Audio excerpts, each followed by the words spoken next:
मात्र मनोज जरांगे पाटील हे आंदोलनावर ठाम आहेत। उद्या जरांगे अंतरवालीतून मुंबईसाठी निघणार, 29 तारखेपासून उपोषण सुरू करणार असल्याचं त्यांनी सांगितलं आणि आमचं आंदोलन हे आता निर्णायक टप्प्यात आहे असं देखील जरांगे यांनी म्हटलेलं आहे। काही झालं तरी ही मराठ्यांसाठी आरपारची शेवटची लढाई आहे। उद्या अंतरवालीतून निघणार आणि मुंबईमध्ये आंदोलन करणार असं जरांगेंनी म्हटलंय।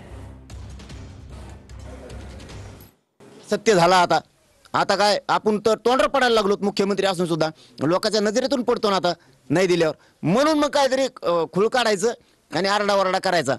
मराठे आता बीक घालत नाहीत, कारण मराठ्याला माहीत झालंय निर्णायक टप्प्यावर आंदोलन आहे।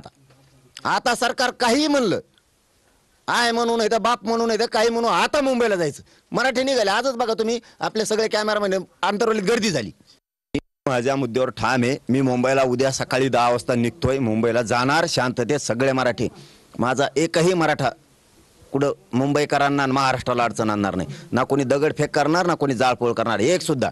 आणि महाराष्ट्रातल्या मराठ्यांना आव्हान आहे, मी तुम्हाला शांततेत न मिळणारं मिळून दिलंय, सगळ्यांनी शांततेत चालायचं। महाराष्ट्रातल्या मराठ्यांची मान खाली होईल, आपली जातीला खाली बघावं लागेल असं एक पाऊल उचलायचं नाही, शांततेत जायचं। तुम्ही नुसतं बसा तरी आरक्षण मराठ्यांच्या पदरात पडलं, पण हटायचं नाही। आता लय अटीतटीचा सामना आहे, सगळ्या पक्षातल्या मराठ्याला सांगतो, गरीब मराठे नोकरदार मराठ्यांना सांगतो, ही संधी सोडू नका।